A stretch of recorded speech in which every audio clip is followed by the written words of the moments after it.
Welcome back to Spirits in the Shadow. Tonight's story is inspired by creepy local legends and viral stories from two parts of Asia. First, we travel to Nagano, Japan, to a remote tunnel where visitors claim the stone walls actually breathe in the suffocating darkness.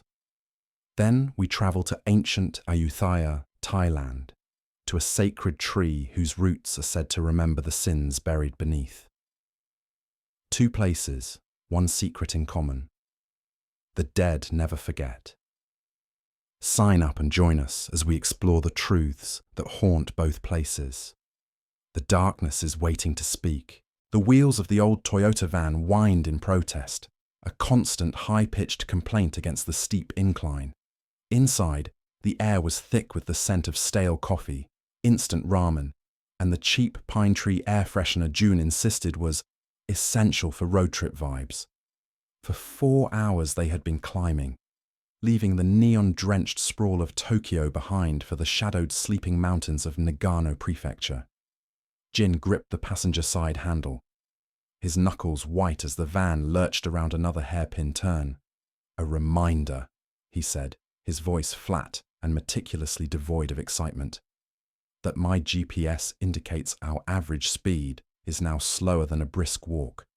We could have hiked here faster." "And missed this quality time together?" Jun shot back from the driver's seat, flashing a grin in the rearview mirror. He nudged a bag of shrimp-flavoured chips toward Jin with his elbow. "Besides, you can't hike with 3 pelican cases full of ghost-hunting toys. Think of the cardio." "It's professional equipment, Jun," Yamato corrected mildly from the back, his face illuminated by the glow of a laptop screen. He was reviewing their prep notes, his expression a familiar mix of intense focus and boyish enthusiasm. As the founder, producer, and lead investigator of their channel, Tokyo Twilight Trackers, Yamato treated every expedition with the seriousness of a documentarian, even if his subjects were famously uncooperative. And it's not toys. It's how we separate genuine phenomena from a squeaky floorboard. Or, in this case, Jin countered, a structurally unsound tunnel from the Meiji era that probably has more drafts than a beer hall. I've read the engineering reports. The whispers people hear are most likely wind moving through fissures in the concrete. "A skeptic's work is never done," Jun sighed dramatically. "It's a tough job, but someone's got to suck all the fun out of the room." In the seat next to Yamato, Yumi remained silent. She hadn't spoken for the last 30 kilometers. Her headphones were off, resting around her neck, and her forehead was pressed against the cool glass of the window. She watched the landscape transform, the dense, friendly green of the lower slopes giving way to gnarled, skeletal trees shrouded in a thickening mist. The world outside was losing its colour, fading to shades of grey and deep, bruised purple as the sun began its final descent. She felt the change not just with her eyes, but with a pressure building behind her temples, a low hum of static that made her teeth ache. It was always like this. The closer they got to a location, the more the place seemed to reach out, its invisible tendrils probing for a sympathetic mind. Yumi, with her unfortunate talent for being that sympathetic mind, was always the first to feel it. "We're almost there," Yamato announced, snapping his laptop shut. "Another 2 kilometers. According to the old maps, the entrance is just past a collapsed roadside shrine." "How wonderfully cliché," Jin muttered. But he leaned forward, peering through the windshield with a flicker of professional curiosity. For all his cynicism, Jin was a meticulous researcher. He was here for the data, for the puzzle. He didn't believe in ghosts, but he believed in the power of suggestion, mass hysteria, and faulty wiring. Phenomena he found almost as interesting. Jun steered the van around a final, crumbling bend, and there it was. He eased the vehicle onto a gravel shoulder, the tyres crunching loudly in the sudden, profound silence. When he cut the engine, the quiet that rushed in was heavy and suffocating, a physical weight on their eardrums. The sunset bled through the mist, staining the vapour with a sickly, rust-orange light. It was a beautiful, desolate scene. The road ahead disappeared into the fog, bordered by a guardrail so corroded it looked like jagged lacework, and directly in front of them, carved into the mountainside, was a perfect concrete arch, a gaping maw, stained black with decades of grime and water runoff. The darkness within it was not merely an absence of light, it was an absolute consuming void that seemed to drink the last vestiges of the day. Scrawled in faded red spray paint on the crumbling keystone were two words, a stark and simple warning: turn back. Yamato was the first one out, grabbing his primary camera from its case. He let out a low whistle, a grin spreading across his face as he panned the lens across the scene. Perfect, he breathed, his voice a reverent whisper. Absolutely perfect.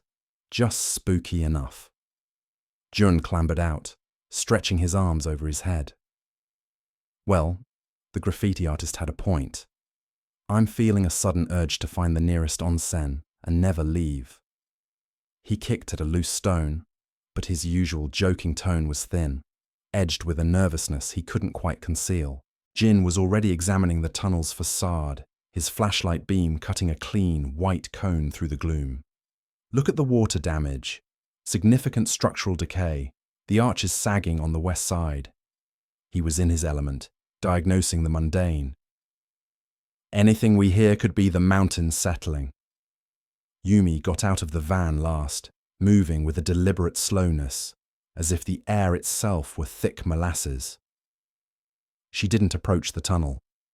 Instead, she stood back near the van, her arms wrapped tightly around her waist. She stared into the blackness, her head tilted slightly. To her, the silence wasn't empty. It was full of whispers just below the threshold of hearing. A chorus of faint, overlapping murmurs that felt like a crowd in the next room. She could feel a profound sadness radiating from the archway, a cold, damp grief that clung to the air like the mist itself. "Okay, trackers, let's gear up." Yamato's voice was crisp, pulling them all into focus. He was in leader mode now. Jin, EMF and thermal. Jun, you're on audio, parabolic mic and the digital recorder. "Yumi," he said, his voice softening as he turned to her. "How are you feeling?" She gave a weak, unconvincing smile. "Just a headache. It's cold." Yamato nodded, understanding. He handed her the digital thermometer and a spirit box. "Just baseline readings for now. Let us know if you feel anything specific. Don't push it." They worked with practiced efficiency, a well-oiled machine of paranormal inquiry. Cases were opened, batteries checked, and equipment was strapped on. Jun clipped a small microphone to Yamato's jacket, muttering, "Testing, testing, can the ghost in Section 3 please move its car?" Jin switched on his EMF meter, waving it in a slow arc. The device remained silent, its lights a placid green. Nothing. Not even a stray signal from a cell tower. We're in a complete dead zone. "That's what we want," Yamato said, hoisting his camera onto his shoulder. He hit record, and the small red light blinked to life, a tiny beacon against the encroaching twilight. "All right, Tokyo Twilight Trackers, and welcome back.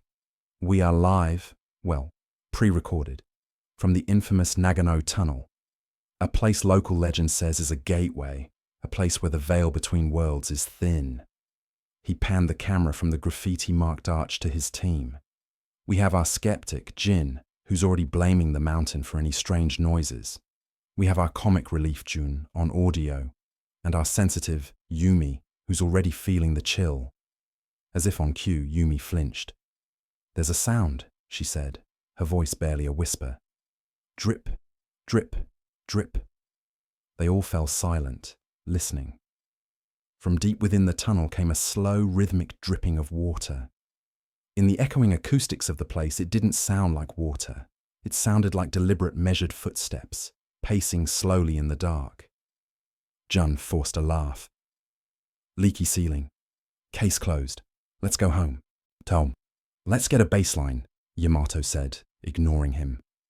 He stepped toward the entrance, his flashlight beam piercing the oppressive dark. The air that flowed out to meet them was frigid and smelled of wet earth and decay. Okay, team, let's go. They entered single file, Yamato leading with the camera, then Jin with his meters, followed by a reluctant Jun, and finally Yumi, who seemed to have to force her feet to move one in front of the other. The moment they crossed the threshold, the temperature plummeted. Jin's thermal camera display shifted from orange and yellow to a deep, uniform blue. 10-degree drop, Jin announced, his voice tight with surprise. That's not a draft, that's a thermal cliff. The darkness was absolute. Their powerful flashlights, which could illuminate an entire field, seemed weak and pathetic here, their beams terminating in a solid wall of black just a few meters ahead. The dripping sound was louder now, echoing all around them, impossible to place. To break the oppressive tension, Jun cleared his throat and shouted the first thing that came to mind. "Hello!" His voice, loud and clear, boomed down the corridor. They waited. The normal, instantaneous echo they expected didn't come. For a full, unnerving second, there was only silence. Then, from the darkness ahead, a sound returned. "Hello?" It was his voice, but wrong. It was flat, delayed, and devoid of inflection, as if someone had recorded his word and played it back a half-beat too late. Jun's joking demeanor vanished. "What was that?" "Acoustic anomaly," Jin said immediately, though his eyes were wide. "It's a long, curved concrete tube. Sound waves are going to bounce in unpredictable ways. A standing wave maybe, or a slapback delay." "Try again," Yamato urged, his camera pointed down the tunnel. "Say a sentence." Jin hesitated, then complied, his voice firm and scientific. "This is a test of the tunnel's acoustic properties." Again, the pregnant pause. Then the reply came, a soulless, disconnected mimicry. "This is a test of the tunnel's acoustic properties." The cadence was broken. The words were slurred together, as if spoken by something that didn't quite understand language but was doing its best to imitate the sounds. It was less a reflection of Jin's voice, and more a chilling, imperfect repetition. It didn't feel like an echo. It felt like an answer. Yumi let out a small, choked gasp. She was holding the spirit box, its white noise hissing in the silence, and her knuckles were white. "It's not an echo," she whispered, her eyes full of terror. "It's listening. It's learning." The dripping sound continued its steady, footstep-like rhythm. The delayed, mocking voice hung in the frigid air. The darkness ahead seemed to press in on them, ancient and aware. Yamato slowly lowered his camera and turned it around, flipping on the small LCD screen to frame his own face. The light from the lens cast his features in sharp relief, his eyes wide but gleaming with a terrifying, exhilarating discovery. He leaned in close, his voice a low, intense whisper meant for thousands of future viewers. The legend says that the traitors who sabotaged the original construction were buried alive within these walls, their mouths filled with concrete to silence their screams. He paused, his gaze lifting from the lens to peer into the impenetrable blackness that had just spoken back to them. "Tonight," he said, a grim smile touching his lips, "we're going to listen to what those walls have to say."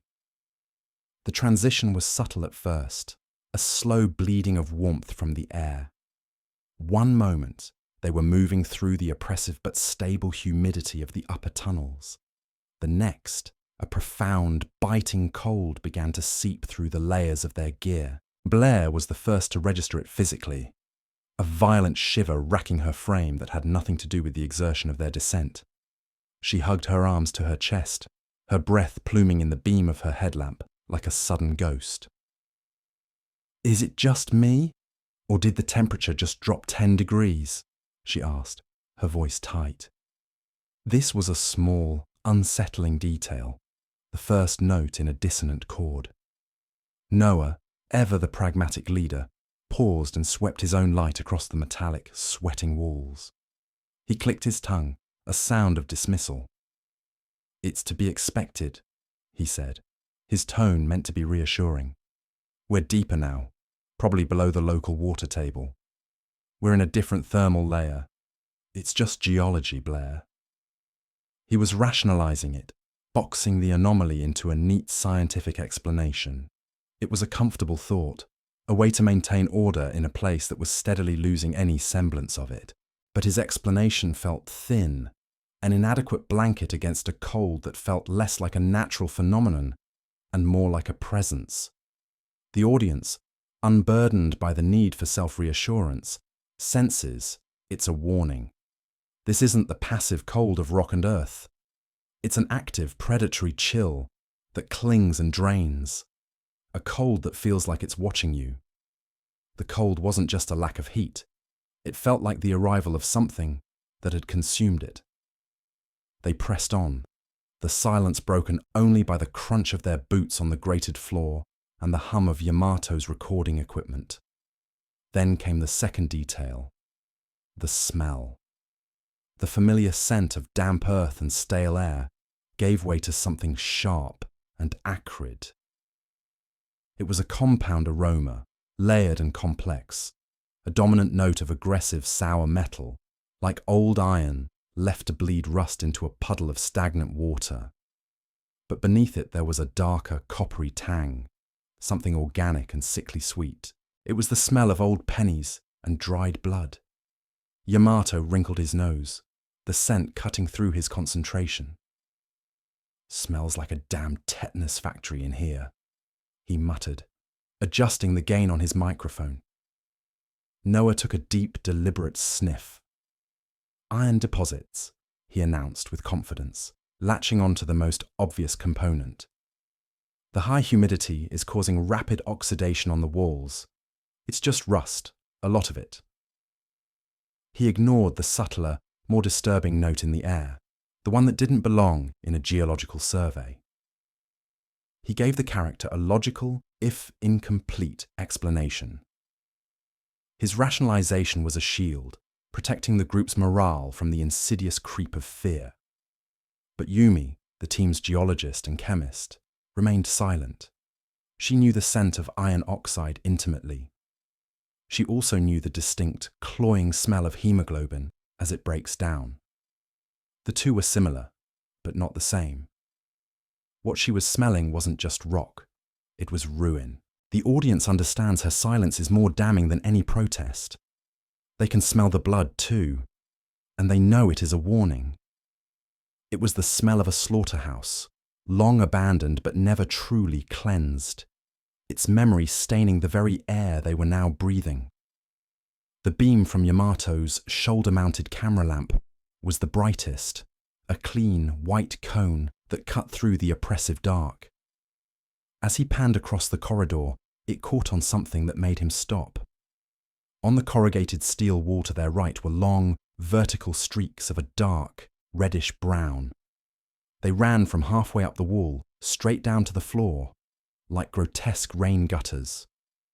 "Whoa, check that out," Yamato said, zooming in. The camera's lens resolved the image, displaying it on the small monitor he wore on his wrist. "See?" Noah's voice was triumphant, relieved to have a visual anchor for his theory. "Told you! Look at all that iron oxide. Water's been seeping down the walls for years." He approached the wall, pointing his own light at the stains. It was a perfect, simple explanation. A comforting one. But it was wrong. This was the third unsettling detail, more potent than the others, because it was visible, undeniable. Yumi moved past Noah, her expression grim. She pulled on a pair of latex gloves, her movements precise and academic. She didn't touch the stain itself, but ran a gloved finger along the clean metal beside it, then scraped at the very edge of the flaking substance. She brought it close to her lamp, examining the texture. Her voice was quiet, but it cut through Noah's confident pronouncements like a scalpel. This isn't mineral staining. Noah turned to her, his brow furrowed. What are you talking about? It's classic seepage. No, she insisted, shaking her head. Oxidation patterns are dendritic, like frost on a window, or they form in broad, uneven fans. They follow the path of least resistance. These are straight lines. They're too uniform, too vertical. She pointed her light further down the hall, revealing more streaks, all parallel, all impossibly straight. It looks like something was spilled or dragged. She left the final, horrifying word unspoken, but it hung in the air between them. The character's expertise refutes the rationalization. The audience sees the scene with sudden, sickening clarity. These aren't stains, they're tracks. The clean lines aren't the work of water. They're the work of gravity on a thick, viscous liquid. It is a stark and terrible warning. The walls were telling a story written in a language they were only beginning to understand, a dialect of violence and decay. An uneasy quiet fell over the group. The only sound was the faint electronic hum from Yamato's camera. Noah opened his mouth to argue, to find another explanation, but no words came. It was in this sudden, profound silence that the fourth detail emerged. A sound. It was soft, but undeniable. A wet, slow, rattling exhalation, as if from lungs clogged with fluid. It was not the sound of wind in a tunnel. It was the sound of breathing. And it was not from any of them. 1, 2, 3, 4 heartbeats. A fifth breath. Blair's eyes went wide, twin pools of terror in the dark. "Did you hear that?" she whispered, her voice barely a thread of sound. "It's an echo," Noah said immediately, his voice a fraction too loud, too quick. Sound does weird things in these enclosed spaces. It's just our own breathing bouncing back at us. He was grasping at straws, his scientific certainty beginning to fray. Yamato, meanwhile, was frantically checking the audio levels on his wrist monitor, convinced it was a feedback loop or a microphone malfunction. He found nothing. No peaks, no anomalies. His equipment insisted the sound hadn't happened. This was their rationalization, one of faulty perception, the other of faulty equipment. But the sound had been too intimate, too close. Ooh, an echo is a ghost of a sound, a faint and fading repetition. This had been present, textured. They had felt it as much as heard it, a subtle vibration in the frigid air, a presence at the edge of their perception. The audience knows that echoes don't have a wet, ragged quality. They know that the most advanced audio equipment in the world can't record a sound that isn't made for it to hear. This warning wasn't carried on the airwaves. It was transmitted directly into their minds. The silence that followed was heavier than before, now occupied by the ghost of that sound, a question mark hanging in the darkness. They stood frozen for a long moment, 4 statues in a gallery of decay. And then, at the far end of the corridor, where the darkness was absolute, a fifth thing happened. A sharp click-flick, the unmistakable sound of a flint and steel lighter. A tiny, defiant spark bloomed in the void, growing into a shaky orange ember. The flame illuminated what was holding it. A hand. It was impossibly slender, the fingers long and spidery, the skin a waxy, bloodless white. The hand held the small flame steady for a heartbeat, a single, perfect image of surreal horror. And then it was gone, plunging the corridor back into total blackness. "Someone's down here!" Noah shouted, his voice a strange cocktail of alarm and desperate hope. If there was a person, there was an explanation. "Hello! We're explorers! Are you hurt?" He started forward, convinced they'd found a lost miner or another urban explorer. It was the only rational conclusion, a lifeline back to the sane world.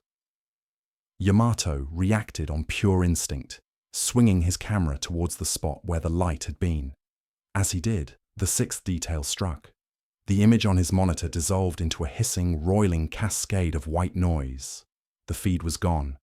Simultaneously, a deafening pop exploded from his headphones, so loud he ripped them from his ears with a cry of pain.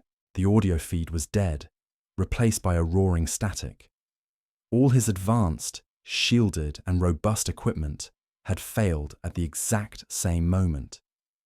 For the audience, this is the final confirmation. The brief, burned-in afterimage of that pale skeletal hand is not human.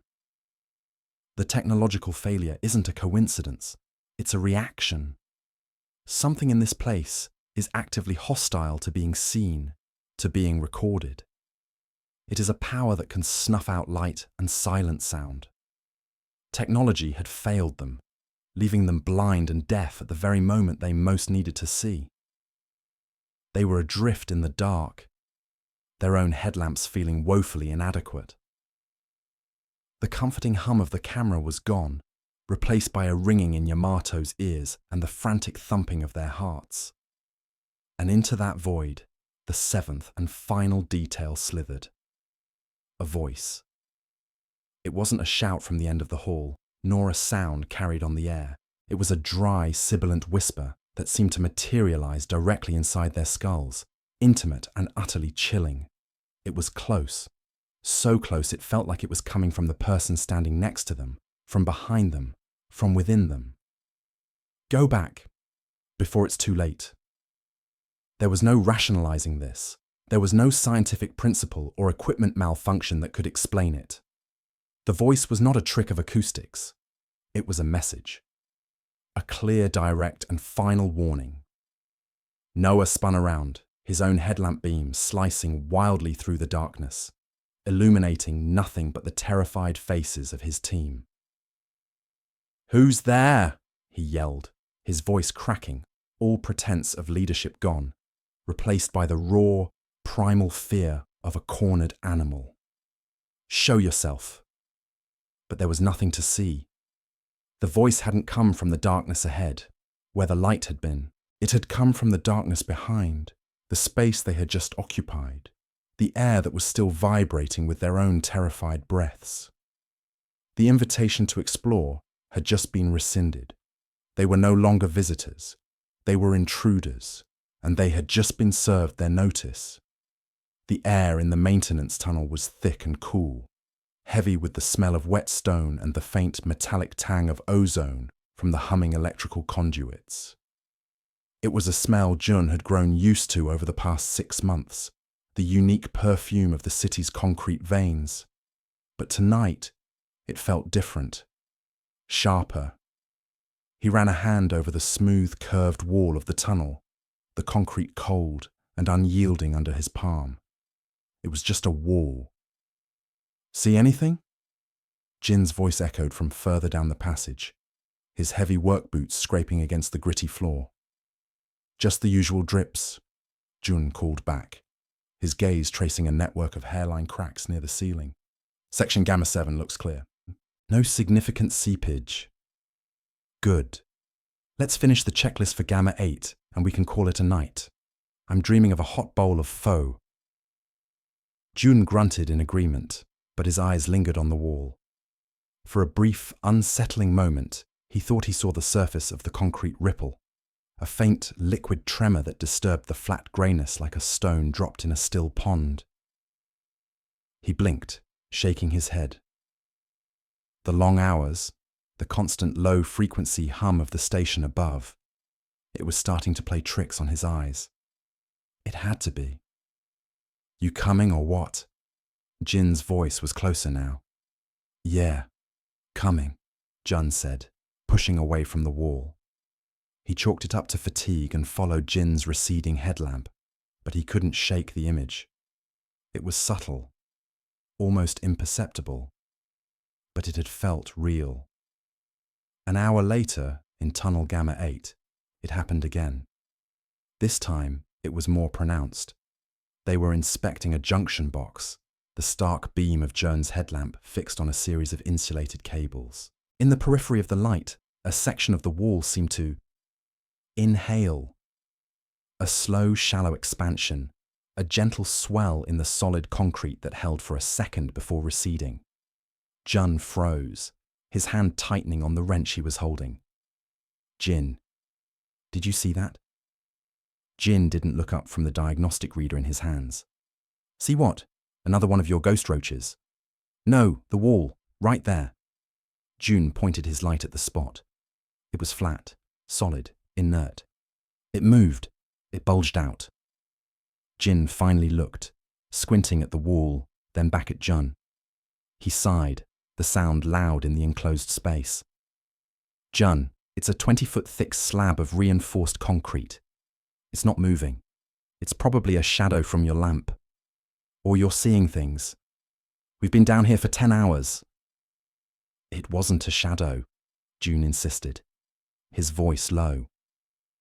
He walked over and pressed his hand flat against the spot. The cold was deeper here, a damp chill that seemed to leach the warmth from his skin.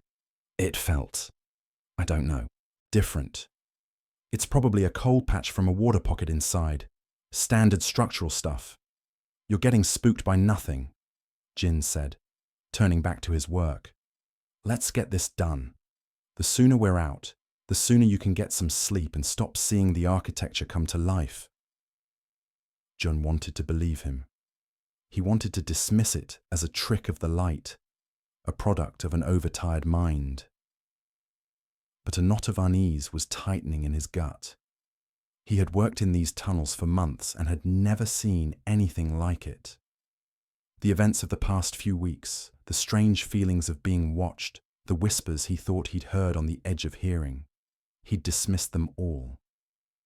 But now, they felt less like imagination and more like pieces of a puzzle he couldn't yet see. The next night, the breathing was impossible to ignore. It had become a slow, rhythmic pulse, a grotesque parody of slumber. As they passed through Gamma 7, whole sections of the wall would swell and contract. It was still subtle enough that if you weren't looking for it, you might miss it. But Jun was looking. He saw it everywhere. Okay, that's not normal, Jun said, stopping in his tracks, his voice tight. You have to see that, Jin. Jin stopped and followed his gaze. He stared at the wall for a long, silent minute. Jun held his breath, waiting for validation, for a sign that he wasn't losing his mind. I see a bit of a shimmer, Jin conceded, rubbing his eyes. Probably the new LED drivers they installed. They can cause a weird strobing effect at certain frequencies. It's an optical illusion. An illusion? Jin, the whole wall is pulsating. It's not. My wall is perfectly still, Jin said, patting a section of concrete a few feet away from where Jun was staring. Maybe you're getting migraines. The flickering lights can trigger them. It's not a migraine. Jun's voice was sharper than he intended. He felt a surge of frustration and fear. He wasn't just seeing it, he was feeling it. The air pressure in the tunnel seemed to shift with each concrete breath. A soft, puffing sensation against his skin. And there was a sound now, too. A low, wet, scraping sigh that accompanied the movement. He took a step closer to the wall, his headlamp beam dancing across the surface. That's when he saw the handprints. They weren't on the wall. They were in it. Faint depressions, the size and shape of human hands, pressed deep into the concrete as if it had once been soft clay. Inside one of the prints, a network of cracks had formed, and from the cracks, thin white fibers poked through, glistening with moisture. They looked disturbingly like bone fragments. What the hell is this? Jun whispered, reaching out a trembling finger to touch one of the white strands. Hey, don't touch that, Jin warned, pulling him back. Could be asbestos or some kind of mineral deposit. We'll report it in the log. Anomalous fibrous seepage in section Gamma 7. Happy? Jun stared at his friend. Jin's face was a mask of practicality, his explanation so infuriatingly logical. But he saw the flicker of doubt in Jin's eyes, the slight hesitation before he spoke. He saw it. He wasn't entirely convinced himself, but he was choosing not to believe. As the week wore on, Jun's world shrank to the size of the tunnels. He dreaded coming to work, but he also felt a morbid compulsion to see it again, to prove to himself that it was real. The phenomena grew stronger. The walls no longer just breathed, they wept.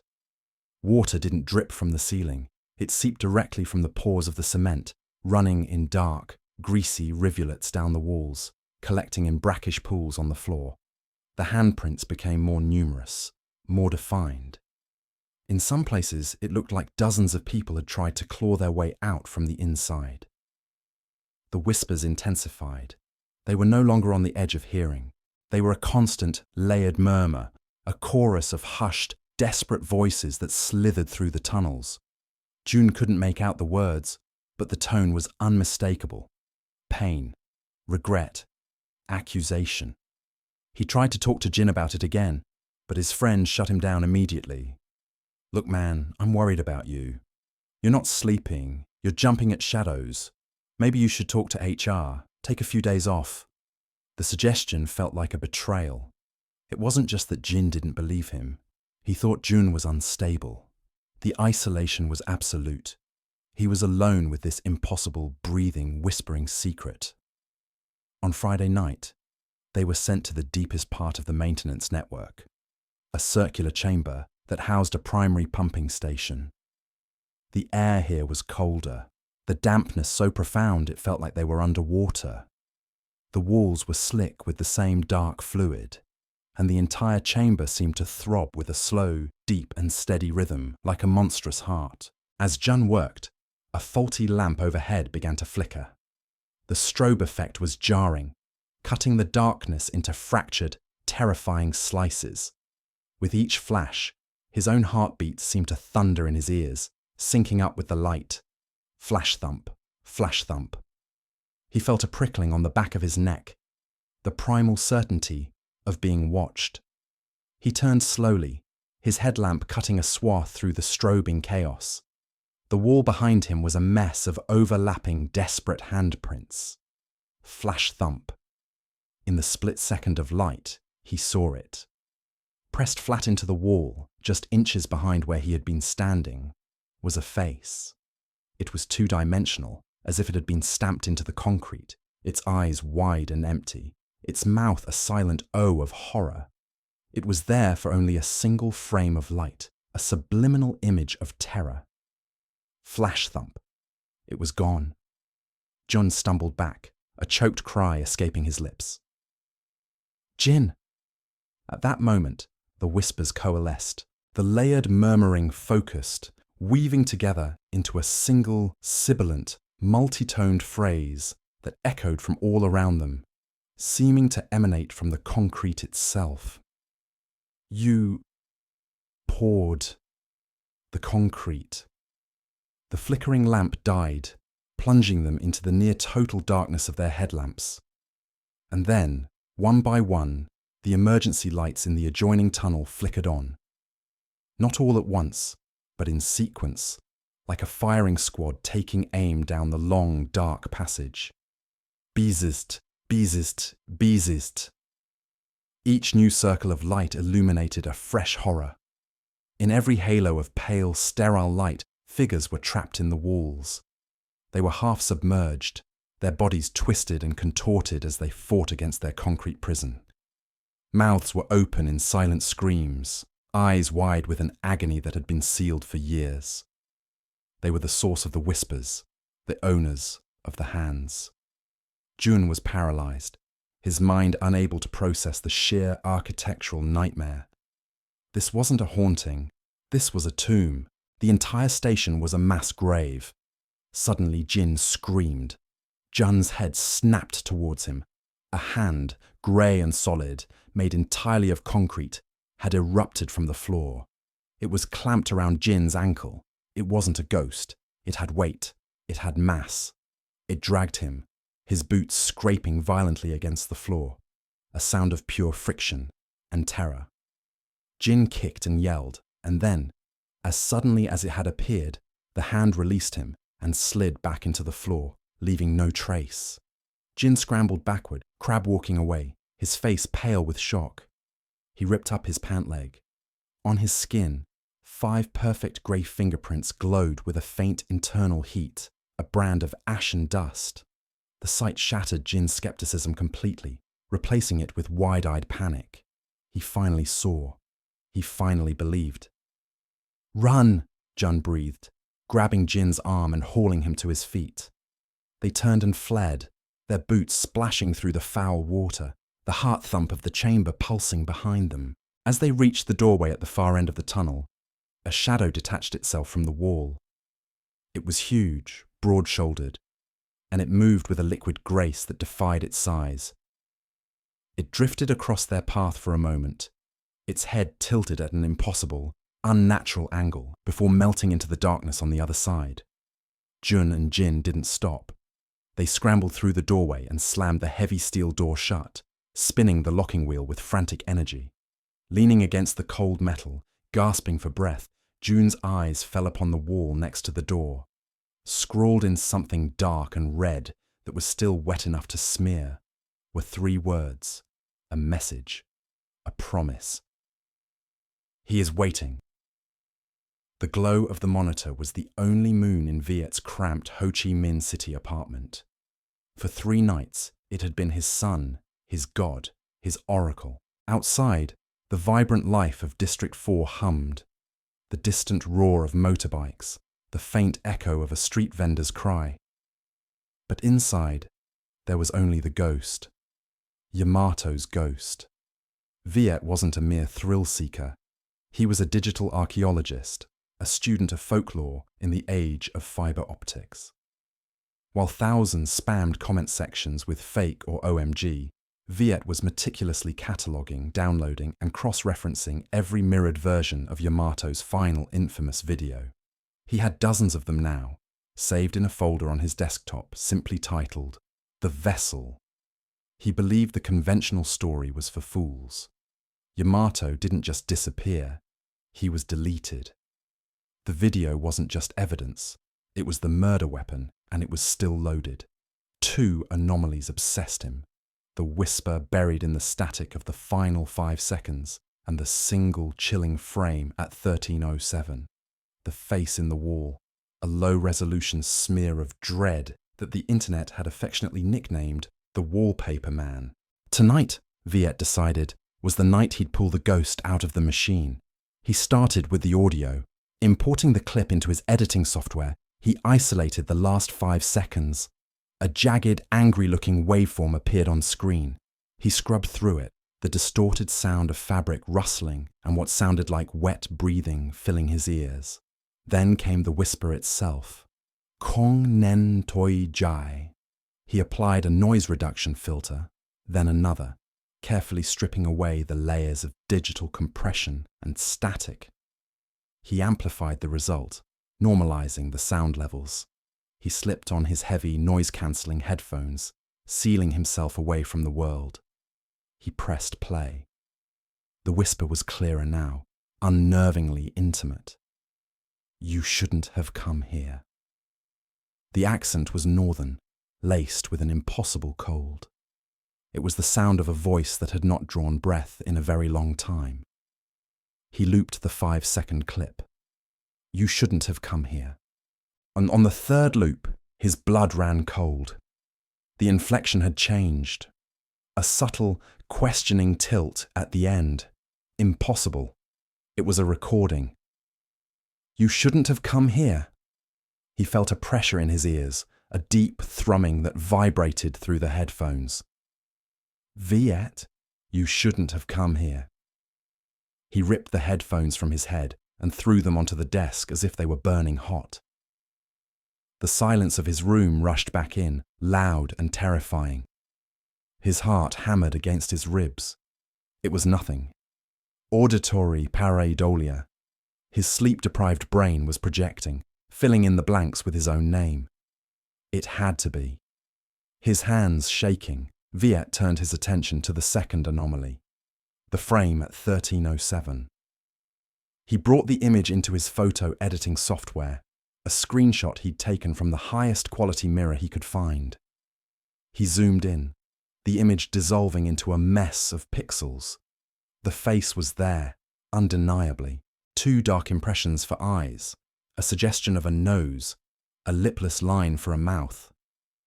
It was pressed against the floral wallpaper of the abandoned house, its features distorted as if seen through thick, murky water. It was flat, 2-dimensional, yet it possessed a horrifying depth. He applied sharpening filters, adjusted the contrast, trying to pull a more defined form from the digital soup. Frustrated, he pushed his chair back and stood up, pacing the small room to get his blood flowing again. He needed water. He needed to look at something other than the screen. Leaving the enhanced, magnified face glowing on his monitor, he walked to his small kitchenette. As he filled a glass from the water cooler, the main light in his apartment flickered once, twice. Then it went out, plunging him into near-total darkness, save for the ghostly beacon of his computer screen. Viet froze, his knuckles white around the glass. A power surge, he told himself. The wiring in this old building was a mess, but then a sound began to emanate from his desk speakers, a low, guttural hiss, like a corrupted MP3 file trying to play. He turned slowly. His blood didn't just run cold, it turned to ice. The face on the screen had changed. It was no longer a static JPEG. The 2 dark pits that served as its eyes had swiveled. They were no longer staring blankly out of the screen. They were staring directly at him. This was the beginning. This was the full manifestation. Not from a shadowed corner or a dark closet, but from the vessel itself. Yamato's urban legend had found a new network, a new host. The hiss from the speakers intensified, twisting into the shriek of a dial-up modem connecting to a deadline. And woven within the noise, the whisper returned, stretched and distorted. Viet! Viet! Viet! Then the screen began to bleed. From the bottom of the monitor, a thick black substance like tar or corrupted data made physical began to pour out. It defied gravity, dripping upwards from the frame onto his desk, pooling like spilled ink. The air grew thick with the smell of ozone and damp, freshly turned earth. The pool of blackness quivered, and then it began to rise. A hand formed first, thin and skeletal, its fingers twitching, spasming like a character model glitching through the environment. Then an arm, bending at an angle that bone was never meant to hold. The black, viscous liquid flowed and coalesced, building a torso, a head, another arm, dragging its horrifying form out of the digital world and into the physical. It pulled itself free of the monitor with a sickening wet slurp, its form unstable, flickering between solid and translucent. It stood on Viet's desk, a pale, emaciated horror, draped in what looked like rotted fabric, its limbs jerking with unnatural, puppet-like movements. And its face was the one from the wall, flat, featureless, a blank canvas of terror with 2 black holes for eyes that burned with a cold, ancient malice. It left a trail of black, pixelated residue behind it, a digital slime that sizzled and evaporated. The creature took a step, its bare feet making a wet, clicking sound on the wood of the desk, the sound of broken joints and damp clay. It knocked over Viet's lamp, the bulb shattering with a pop that was completely lost in the cacophony of digital screaming now pouring from the speakers, a hellish symphony of static, Yamato's final terrified shouts, and that single, monstrous whisper repeated over and over. Viet finally found his voice, but all that escaped was a choked, pathetic gasp. He scrambled backward, his legs tangled in his chair, and he went down hard, his head cracking against the floor. The world swam for a moment. He was cornered. The apartment door, his only escape, was a universe away, on the other side of the room, where the monster now crawled off his desk, its body contorting as it dropped to the floor. It didn't walk towards him. It crawled, dragged itself, its form glitching, its head rotating a full 180 degrees to keep its void-like eyes locked on him. Its long, pale fingers, tipped with broken dirt-caked nails, scraped against the concrete floor. Where it touched the wall for balance, the paint and plaster blistered and peeled away as if touched by a powerful acid. Viet was powerless, a bug pinned to a board. He could do nothing but watch as the abomination dragged its broken body across the room, the source of the overwhelming sound, the source of the suffocating smell of rot and electricity. It loomed over him, blocking out the light from the monitor. Its flat face was inches from his. He could see the pixels still simmering on its skin, a living, breathing corruption. The lipless line of its mouth began to open. It stretched impossibly wide, unhinging like a snake's jaw to reveal not teeth or a tongue, but a gaping black void, a perfect geometric hole that pulsed with darkness. From that hole erupted the final deafening scream of digital agony, a sound that felt like it was shredding his eardrums and overwriting his very soul. And then silence, a total, complete absence of sound. The creature leaned in close, its cold, dead breath washing over Viet's face, and it whispered, not from a recording, not through a speaker, but directly into his ear, with the intimate clarity of a lover. "You shouldn't have come here." It raised a trembling, glitching hand and pressed a single icy finger to the center of Viet's forehead. The touch was a paradox, burning like dry ice and shocking like a live wire. Viet's vision exploded into a firestorm of digital static. He saw flashes, the peeling floral wallpaper, a dirt floor, a shallow hole, Yamato's face, pale and wide-eyed in the beam of his own camera, a shovel, the flat face pressing out from the wet concrete of a newly sealed wall. He felt Yamato's terror, his final suffocating breath as the dirt filled his mouth. He wasn't just watching a memory, he was the new recording. Then, nothing. Blackness. Viet awoke to the gentle grey light of dawn filtering through his window. His body ached as if he'd been beaten. His apartment was a wreck. The chair was overturned. The lamp was shattered. And on the floor, a trail of black, gritty residue, like burnt plastic, led from his desk to where he now lay. He pushed himself up, his head throbbing. His monitor was dark, the screen spiderwebbed with a single hairline crack emanating from the center. It was over. He had survived. With a surge of adrenaline-fueled desperation, he stumbled to the desk and pressed the power button on his computer tower. He held his breath. After a moment, the machine whirred to life. The cracked monitor flickered on. His browser was open. Not to the editing software, not to his folder of video files, but to the long-dead landing page for Yamato's channel. A 404 error should have been there. Instead, the page was active, and there was one new upload. The thumbnail was a still image, captured by his own webcam. It was his face, jaw slack, eyes wide with a primal terror he didn't know he was capable of. The video's title was a jumble of corrupted characters and symbols. Paraphrase, Viet, V3SS3L 2.0.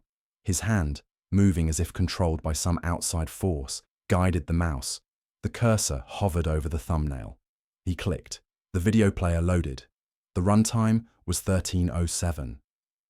The video began.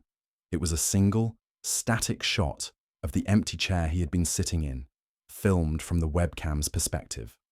The room was dark, lit only by the monitor he had been staring at. Nothing happened. Minute after agonizing minute ticked by. It was a video of pure, silent absence. He watched the entire thing, mesmerized by the horror of its nothingness. Then, at 13:02, the audio track crackled to life. A new whisper filled the silence, carried on a wave of static. It was his own voice, twisted by fear and digital degradation. "It's real," his voice pleaded. "Don't watch. Don't." The video ended abruptly. He stared at the screen, unblinking. Below the video player, the page was loading new data. The comments section, once a digital graveyard, was now alive. "New video! The ARG continues! This is getting good!" Anyone know who this new actor is? His scream at the end was a bit weak, TBH 510. Can anyone translate the title? Is it a clue? Viet scrolled down numbly, his eyes falling on the channel's About section. The old, cheerful bio written by Yamato was gone. It had been replaced by a single, chilling sentence. "Don't forget to like, comment, and subscribe for more." His gaze drifted to the subscriber count on the right side of the page. As he watched, the number changed. It ticked up by 1, then another. The curse hadn't just survived, it had evolved, it had monetized, and Viet was its new channel. The shutter clicked, a pathetic metallic sound swallowed by the oppressive silence of the riverbank. Through the lens, the world was a distorted, terrifying tableau. The colossal tachyon tree, once a symbol of serene spirituality, now looked like a wound in the fabric of the earth. Its bark was the colour of old blood in the fading light, and the prayer ribbons, red, pink, and gold, were no longer offerings of faith. They were veins, arteries, pulsing with a life that was not life at all, stretching from the ancient trunk and bleeding directly into the murky, slow-moving water of the river. Theda's breath hitched. Her professional detachment, the skeptical armour she wore like a second skin, had been stripped away layer by painful layer, first by the lagging reflection in the mirror, then by the phantom knocks and wet footprints in her hotel room, and finally by the chilling whisper captured on her recorder. Now, standing before the source, she was no longer a reporter documenting a local legend.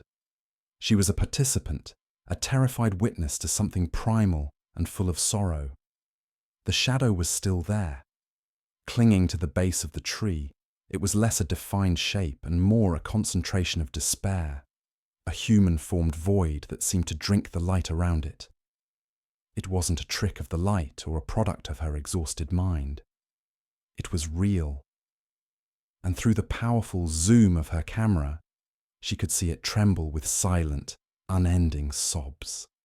A profound, soul-deep grief radiated from the figure, a sorrow so immense it seemed to make the very air heavy, pressing down on Thida's chest until she could barely breathe. She lowered the camera, her hands slick with sweat. The monk's words echoed in her mind, a frantic counter-rhythm to the frantic beating of her own heart. She died in pain. Her name is May Tachyon. Don't answer if she calls your name. As if summoned by the memory, the wind changed. It stopped rustling the leaves and instead began to carry a sound, a soft, keening cry that rose from the shadow by the tree. It was the sound of utter heartbreak, a lament that transcended language and time. Then, woven within the sobs, a new sound emerged, a whisper. Theda. It was not a voice that travelled to her ears. It was a voice that bloomed inside her skull, intimate and insidious. It was faint, yet it cut through the hum of the cicadas and the lapping of the river. It was a sound of longing, of a desperate need to be seen, to be heard, to be acknowledged. Theda squeezed her eyes shut, digging her fingernails into her palms. Don't answer. Don't even think her name.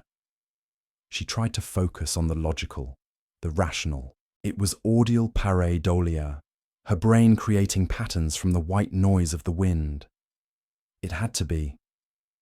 Theda, you see my sorrow. You hear my tears. The whisper was clearer now, closer. It coiled around her like the jasmine scent that now seemed to emanate, not from the offerings at the tree, but from the very mud and water of the riverbank. It was no longer a pleasant fragrance. It was cloying, suffocating, the smell of decay masked by perfume. She felt a phantom touch on her cheek, as cold as the river floor. Her skepticism was a flickering candle flame in a hurricane, and it was about to be extinguished. Every instinct screamed at her to run, to get in her car and drive until the sun rose on a world that made sense again. But she was frozen, pinned in place by the sheer weight of the spirit's grief and the terrifying, seductive pull of its voice. The reporter in her, the part that always needed to know, was tempted to answer, to ask the question, "Who are you? What do you want?" "Help me. Theda. Say my name." The plea was a hook, baited with centuries of pain. Theda felt her lips part, the syllables of the spirit's name forming on her tongue without her consent. "May!" A sudden, violent gust of wind tore through the clearing, whipping her hair across her face and forcing a choked gasp from her lungs. The spell was broken. Terror, cold and sharp, finally severed the chains of morbid curiosity. She turned and ran. She didn't look back. She scrambled up the muddy bank, slipping and catching herself on exposed roots that felt like skeletal fingers reaching for her ankles. The whispers followed, no longer pleading but demanding, rising in pitch and volume, a chorus of her name called by a voice of rustling leaves and churning water. "Theda!" The air grew thick and heavy, the jasmine scent so potent it burned her throat. She stumbled through the brush, thorny branches tearing at her clothes and skin, leaving angry red welts on her arms. It felt as if the entire landscape had become an extension of May Takian's will, a living prison determined to keep her there. She saw her rental car parked on the dirt road, its metallic shell a beacon of modernity in this ancient, haunted place. Fumbling in her pocket, her fingers felt clumsy and foreign as she searched for the keys. The whispering was inside the car with her, she was sure of it. She could feel the spirit's presence in the sudden, inexplicable chill that had settled in the vehicle. Her hands closed around the key fob, and she jabbed the unlock button. The car's cheerful chirp was the most jarring, beautiful sound she had ever heard. She threw herself into the driver's seat, not bothering to close the door as she jammed the key into the ignition. The engine sputtered, coughed, and died. Panic seized her. A strangled sob escaped her lips. No, no, no. She twisted the key again. The engine whined in protest. Through the open door, she could hear the river, and she imagined the red ribbons slithering like serpents into the water, imagined the weeping shadow rising to its feet. "You cannot leave me." The voice was no longer a whisper. It was a clear, cold statement, spoken directly behind her ear. Theda screamed, a raw, primal sound of pure terror, and twisted the key a third time. The engine roared to life. Without a thought, she slammed the gear stick into drive and stomped on the accelerator. The car lurched forward, the open driver's side door catching on a thicket of bamboo and being forced shut with a deafening crack of metal and plastic. Gravel and mud spat from behind the tires as she fishtailed onto the road, wrenching the steering wheel to straighten out. She didn't dare look in the rearview mirror. She drove with a singular, desperate focus, her eyes fixed on the narrow ribbon of dirt road illuminated by her headlights. The countryside, which had seemed so peaceful on her arrival, was now a gauntlet of menacing shapes and deep shadows. Every tree was the Takian tree. Every glint of water was the haunted river.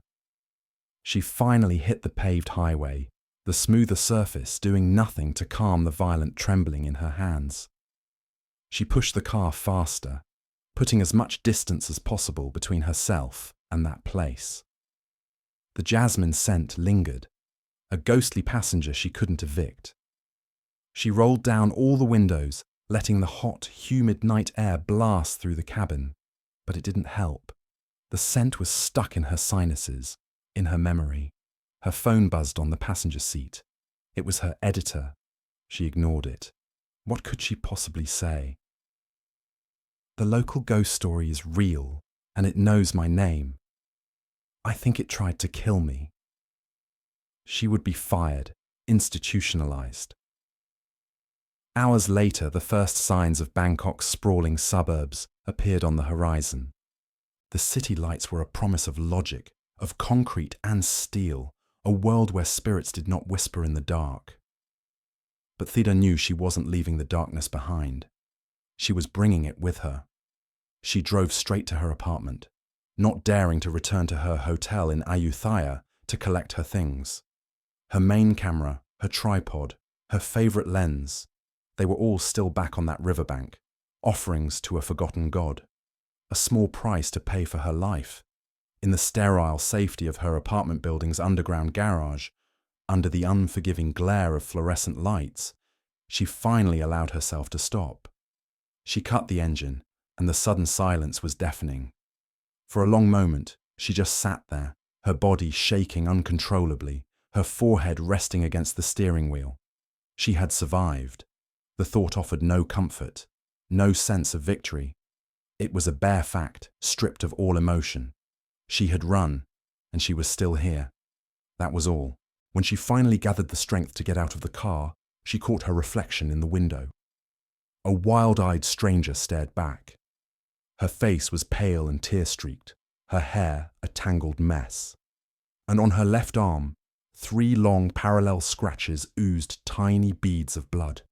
She didn't remember getting them. They were too precise, too deliberate to have come from a thorny branch. They looked almost like they had been drawn on her skin by a wet, 3-fingered hand. A wave of nausea washed over her. She stumbled into the elevator, her body feeling both heavy and disconnected, as if it belonged to someone else. Inside her apartment, she locked and deadbolted the door, leaning against it as if to physically hold the horrors of the night at bay. But the ghost wasn't outside. It was inside now. She stripped off her torn clothes and stood under a scalding hot shower, scrubbing at her skin until it was raw, trying to wash away the phantom touch, the scent of jasmine, the memory of the whisper. But it was useless. When she finally looked in the bathroom mirror, her eyes were drawn to a single, perfect, impossibly white jasmine petal clinging to her wet hair just behind her ear. She had escaped Ayutthaya, but she had not escaped Meitakian. The spirit's sorrow was now her own, a permanent scar on her soul. The skeptical reporter who had driven north in search of a quaint story was gone, left for dead on a muddy riverbank. In her place was a haunted woman who knew, with terrifying certainty, that some doors once opened could never be closed again. She had survived, but she would never truly be safe. The whisper was a part of her now, a permanent echo in the quietest moments. Don't forget me. And she knew she never could. The rain was a silver mist, a quiet shroud returning to the earth. It clung to Theda's hair and beaded on the lens of the small audio recorder she held to her lips. She moved with a practiced slowness, her boots making soft, sucking sounds in the mud, each step an intrusion she tried to minimize. The air was thick with the scent of petrichor and decay, the sweet, cloying perfume of jungle rot. October 7th, 9:23 p.m., she whispered, her voice a dry rustle against the ambient hum of the forest. Returning to the primary site, conditions are wet. She clicked the recorder off, the small plastic sound unnaturally loud. It felt foolish to maintain protocol now, like reciting a prayer in a godless church, but routine was an anchor. It was all she had. She had left the heavy camera gear in the car. Tonight was not for objective documentation. It was for something else, something older. In her hands, she carried only the audio recorder and a new spool of silk ribbon, this one the colour of shed blood. The hopea tree, Meitakian, stood exactly as she had left it, a titanic silhouette against a sky without stars. The other ribbons, white, yellow, saffron, fluttered from its lower branches like tired prayers. As she drew closer, she saw it. A single, viscous droplet, dark and crimson, welled up at the knotted end of a saffron ribbon she had tied days ago. It gathered weight, trembled, and fell, a drop of red blood into the black mud. Theda's breath hitched. It was just sap, she told herself. Certain trees produced red resin. It was a known, documented phenomenon. But then she heard it. And this she could not explain away. A hum, a melody, rising from the earth itself. It was a lullaby, an ancient, sorrowful tune that vibrated not in her ears, but deep in her bones. A song her own grandmother might have sung in a life she'd never known. It came from directly behind her, a breath on the nape of her neck. She did not turn. Her training, her instincts, screamed at her to face the threat, but a deeper, more primal knowledge held her still. You do not turn your back on the jungle, but you do not challenge what it chooses to show you either. And so, May Takian appeared before her, coalescing from the rain and the gloom. She was not the grotesque, vengeful spectre of campfire stories. There was no rot, no spectral fire. There was only a woman, drenched and sorrowful, her form flickering as if viewed through moving water. She looked as though she had just stepped from the depths of a river, her long hair dark and heavy, her simple clothes plastered to a body that seemed too weary to stand. There was no corpse, there was no ghost, there was only a presence and a pair of eyes, deep, hollowed pools of grief that held Theda in place. When the spirit spoke, her voice was the rustle of leaves, the whisper of water over stone. It filled the space around Theda, a sound that came from everywhere at once. "You come to ask," she said, the words forming in Theda's mind in a language older than modern Thai, a dialect of memory. "You come to take. You bring your questions and your machines. But none of you ever leave me my peace." Theda's heart hammered against her ribs, a frantic bird in a cage of bone. This was it. The origin. The revelation she had sought through science and folklore, now standing before her in the rain. She slowly, deliberately began to unspool the red ribbon, her fingers clumsy with cold and fear. This was the offering, the ritual. As the silk passed through her fingers, the ground beneath her feet trembled. The lullaby grew louder, a chorus of sorrow, and the world fractured. Theda gasped as images, raw and sensory, flooded her mind, not as a film, but as an experience. She was no longer an observer. She was a vessel for a memory too strong to die. Vision, the sharp, percussive thunk of an axe biting deep into wood. Not the clean, mechanized sound of a modern logger's saw, but the ragged, tearing rhythm of manual labor, of men sweating under a sun Theda had never felt. The tree shuddered with each blow, a living thing in agony. Vision, the scent of blood, coppery and sharp, but it wasn't coming from the men. It was seeping from the ground itself, welling up from the severed roots. Red sap thick as arterial blood pulsed from the gashes in the earth, turning the soil into a crimson mire. Ribbons of it, like veins. Vision, a woman, her face a mask of pain and terror, lies clutching her swollen belly at the base of the tree. Her name is not May, Theda understands with sudden, absolute clarity. May is the tree. The woman sought its sanctuary. She is gasping, her body racked with premature labor brought on by the violence, her knuckles white as she grips a thick, exposed root. She wears a tattered piece of yellow silk in her hair. Vision, the splintering crack of a massive branch, giving way, falling not on the woman, but near her, shaking the very earth. The shock is too much. A final piercing scream tears from the woman's throat, followed by the thin, wavering cry of a newborn, a sound as fragile as a moth's wings. A cry that is quickly, terribly silenced by the chaos. The psychic pressure was immense. Theda fell to her knees, her own stomach cramping in sympathetic agony. The lullaby was the woman's, she realized. A song for a child who never had the chance to hear it. The spirit before her was not the woman, it was the tree, the silent, rooted witness to the tragedy. The tree had absorbed the woman's pain, her loss, her undying grief. It had become her tomb and her memorial. The men hadn't just been cutting down a tree. They had desecrated a grave before it was even dug. The red ribbon Theda held was suddenly alive. It snaked from her hands, not with menace, but with a strange, deliberate tenderness.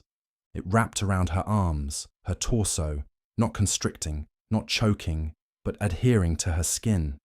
It did not burn. It simply attached tiny, fibrous threads weaving into her flesh like a living tattoo. A marking. It was a binding. "Remember me," May Takian whispered, her voice now filled with an almost unbearable sadness. The image of the drenched woman wavered, her sorrowful eyes fixed on Theda. Remember her. Remember us. It was not a threat. It was not a curse of vengeance. It was a burden, a transfer of memory. Do not let me be the only one who remembers this. Theda awoke with a gasp, face down in the mud. The sun was filtering through the canopy in hazy green-gold shafts. Morning. The air was cool and clean, the rain having washed the world new. The red ribbon was gone. For a frantic moment, she thought she had imagined it all, a stress-induced hallucination born of obsession and exhaustion. But when she scrambled to her feet and caught her reflection in a puddle of water, she saw it. For a single jarring second, her irises glowed with a faint crimson light before returning to their normal brown, a phantom of red sap, a mark of the memory she now carried. Back in her makeshift editing suite at the guest house, the feeling of unreality intensified. She felt heavy, weighed down by an ancestral grief that was not her own. She needed to see the footage, to ground herself in the digital certainty of her work. She booted up her laptop, her hands shaking as she navigated to the project folder, and then she stopped. The file names were all wrong. The neatly catalogued clips, site a 10.05 audio.wav may taken, brol 10.06.mp4 were gone. In their place was a single terrifying list, a litany of accusation. May taken, toners.not, forget, mp4, may taken, seize, the .ax, mp4, may taken, here's the cry, mp4, may taken, remembers her child.mp4, her blood ran cold. The glitches, the corrupted data. It was never random. It was a story trying to be told. All the clues now clicked into place with the horrifying finality of a closing coffin lid. The lullaby wasn't a disembodied echo. It was the mother's song. The red sap wasn't a biological anomaly. It was the memory of her blood soaking the earth. The broken mirror of her footage wasn't a technical failure. It was the spirit fracturing the recorded present to show a shattered past. With a trembling finger, she double-clicked the last file in the list, May Takian.shows. The truth, MP4. The footage was from one of the cameras she had left running overnight a few days prior, aimed at the base of the tree. The image was grainy in the low light, but stable. For the first minute, nothing happened. Then, slowly, with an impossible fluid motion, the camera began to pan down and to the left, as if guided by an unseen hand. The autofocus whirred, racking in and out before locking onto a spot amidst the tangled roots. Theda leaned in, her face inches from the screen. There, half buried in the soil and leaf litter, was a collection of small, delicate bones, the bones of an infant's hand. And tied around the skeletal wrist, preserved by the strange properties of the tree's resinous sap, was a small, tattered fragment of yellow silk. A choked sob escaped her lips. It was real. All of it.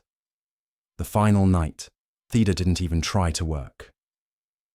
She lay on her bed, fully clothed, staring at the ceiling. Her mind a maelstrom of borrowed memories. She was just beginning to drift into a shallow, uneasy sleep when the soft glow of her laptop screen filled the room. She hadn't touched it. It had turned itself on.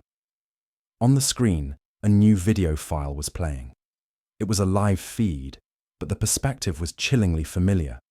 The corner of her own room, high up near the ceiling, looking down at her own sleeping form on the bed. A perspective from a place where there was no camera. As she watched, frozen in a paralysis of pure terror, a text overlay began to type itself across the screen, the characters appearing in formal, elegant Thai. Ngoi jan hua senota. You promised you would remember me. A sudden, violent gust of wind slammed the hotel room window open, scattering papers across the floor. The connection was complete. The spirit was no longer just in the forest, tied to the roots of a dying tree. A part of it was with her now, bound to the memory it had forced her to carry. And miles away, deep in the silent, dripping forest, the first light of dawn revealed something new at the base of the hopea tree. A small, roughly carved wooden plaque, fresh cut and hammered into the earth next to a gnarled root. Where it came from, no one could say. It bore a simple, chilling inscription, an epitaph for a bond that had crossed the veil between the living and the dead. For the one who has entered the roots. What if a ghost story isn't meant for a jump scare, but is actually a request? What do you think happens to a memory when its owner is gone? In many spiritual beliefs, the dead do not want revenge as much as they want their truth to be carried forward. Their stories become trapped in the very fabric of a place, screams eternally silenced by cement in a Nagano tunnel, or the scent of tears and jasmine absorbed by ancient roots in Ayutthaya. They aren't just trying to frighten us. They are asking us to become their voice, to bear witness to what was lost. When a camera keeps rolling on a dead battery or a file mysteriously renames itself, it's not just a glitch. It's the desperate energy of a story that refuses to be forgotten, a memory that still has work to do. If you know a place that still breathes at night, tell us its story in the comments below. Always listen closely to your own footage. The final 5 seconds matter most. Subscribe if you dare to carry the memory, and you won't miss the truths that are still waiting to be told.